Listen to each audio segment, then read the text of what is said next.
Okay, I had somebody ask how to do a reverse hackle flat wing. So let's cover a couple things real quick. One, this style of wing is really meant for things like midges or smaller flies. On a size 14, I actually have a 12 in the vise. It's getting a little big, and it's going to be more difficult to control. Two, your thread selection. You want a flat thread. If you have a woven thread like uni, I'm actually using some sheer 14-aught here. Let's see if I can turn that around. But it's a flat thread, and you really want flat thread for this so that the feather can easily slide through the thread and not get caught by the wovenness of a woven thread, which can literally just rip the barbs off the stem. Three, and I know I'm kind of going a little fast here. You can use a lot of different feathers to do this, especially on the smaller flies. If you start tying bigger flies, 16s, I know 16 may sound awfully small to some of you, but like on 16s and 14s, when you get into like a webby fiber hackle, like mallard flank and others, this can be a real challenge. They tend to collect together and bunch up, and they just don't look good. So you gotta be careful, and this technique's going to take a lot of practice. So the two best types of feathers that I found that you can use are CDC, which actually will add some buoyancy to the fly, and rooster neck or cock neck. They're wispy. They don't want to trap together like a flank feather or something like that. So I'm going to go with this. So once you have the back of the fly built, one thing you want to keep in mind is the diameter of the front part of your body coming into the thorax area or the back of the abdomen, or the front of the abdomen, I should say, is it's going to kind of determine the angle at which your wing sits. So the bigger the bulk right here, the higher the wing is going to sit. So what you want to do is you want to take your feather by the tip and just gently kind of stroke everything out so it starts to stick off the side a little bit better. And then what we need to do is we need to measure the barbules against the hook. So the way you take the measurement is you line up the stem with where your thread is, and if the barbs come off the back long enough to wherever it is you want your wing to sit, plus probably an extra 25% because you're going to have room to pinch your fingers, then you should be relatively good to go. So to start this, I'm going to pinch the tip. I'm going to draw these down. We're going to kind of pre-build the wing in your hand. Excuse me. Now I'm going to actually end up having to let go. And so by letting go, this is my right thumb, right index. By letting go, I'm actually going to mess up my wing. And I can't turn the fly to the side and point to things and everything, not with all the camera and everything in my way, and actually tie a nice wing. I've tried. It's like my fourth take. So what we want to do is just kind of preform the wing and just get everything out of the way as much as possible. You want to get to a center point to where you've got an even amount of barbs on both sides to the back, which the right hand is the back, the left hand is to the front. And we want to tie in right at or just barely into these fibers on the tip side of the wing. You don't want to go too far into those fibers, but if you need just a little extra smidge, you can do this. And so what we're going to do is we're going to put 2 loose wraps in. Oh, I'm stuck. This is an awfully big feather. I'm going to put 2 loose wraps in so that I have something about like this. Now what I'm going to do is I'm going to kind of preform my wing. And to do this, I'm just going to put my index finger underneath the hook. In this case, I'm to my side. Obviously, that's why I'm maybe doing things just a little bit differently as far as finger position is concerned. But I'm going to start to just gently draw everything back to kind of pre-shape my wing like this. Now, the way I normally do it is like this. I find this easier. So there's actually a couple ways. You can use your fingertips if you want.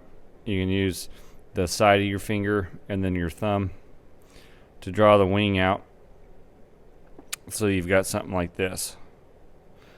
And the more I mess with this and turn it to the side and everything, the harder it's going to be. You can get a couple cracks at it off of one feather in one position. So what we're going to do is now I'm going to take my left thumb, left index. I'm going to grab that tip. I'm going to start to gently pull back and slide everything through. Now, once you've started this process, you cannot let go with your right hand. Or if you're left-handed, your predominant hand, you cannot let go. If you let go, it's going to mess the entire structure of the wing up. So, at this point, you have to reach over and around, and we're going to have to put 1 or 2 thread wraps in. And then once you've done that, just choke up on your thread if you need to, grab everything tightly, and just kind of pull down snugly. And then that's going to capture your wing.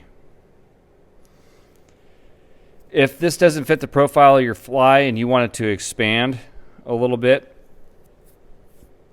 again, by releasing this so I could show you, I'm not going to be able to make this wing look perfect. It's going to get all kind of funky. But you want to pinch and hold everything tightly, and you want to kind of place your finger up underneath the hook and lift slightly. Well, that actually turned out a little bit better than I thought, so that it comes out like this. The more you mess with these wings, the more you're going to have gappage in them. It's just the way it is. So to do a perfect one, it's going to take a little practice. And obviously some of these other choices like thread, feather selection are all going to play a part in how nicely and neatly formed the wing is. When that's done and you've got your wing where you want it, you're going to pinch tightly right up next to your thread base. You want to make it just one pinch. Don't adjust your fingers on it. The more you mess with this wing, the more damaged it's going to be. Pinch tightly. Take 2 or 3 tight thread wraps over the top to really cinch it down. Now, that's a fair wing for messing with it. Now, the way I like to tie this off is lift all these fibers up. I'm going to sneak a few thread wraps in underneath, right in front. And now I can come in and clip this out. If you need to move your thread back towards the thorax side to do that, that's fine. You can do that as well. And now you can clip out this wing, the tip, I should say.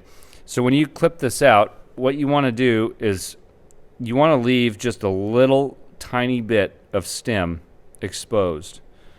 What this does is it allows a little bit of breathing room for the fiber, and you're going to need it because these fibers are going to be super delicate on the water. If you get one really heavy take, you've got at best a 50-50 chance whether or not the fly is trash. Again, these type of wings are really better suited for things like midges, smaller flies. You start to tie on something like a 12, like I've got here, and your hackle selection is going to go down, and everything else. So it just becomes quite a bit more difficult. So 16s, 18s, 20s, this wing is a great wing to mimic a natural wing for things like stoneflies and maybe a wasp or something. Bees or whatever you want to do. Artistic tying for sure. So something to play around with. So good question, Will. Appreciate the question. Glad I could help you out. Hopefully I helped you out. Hopefully I helped some more of you out too. Excuse me. So it's a little bit of a delicate technique. It's a lot of finesse in there. This particular technique is just going to take a lot of practice. So hopefully I was able to answer a few questions, and at least in regards to you being able to pick or select better options when it comes to thread and fibers to use. So technique simple, but it's also very difficult. It's one of those things. So, great question. Join the conversation. Leave a comment below. And if there's something I can help you out with, I'm happy to do it. So let me know. And other than that, as always, everybody, happy tying. Take care, and we'll see you next time.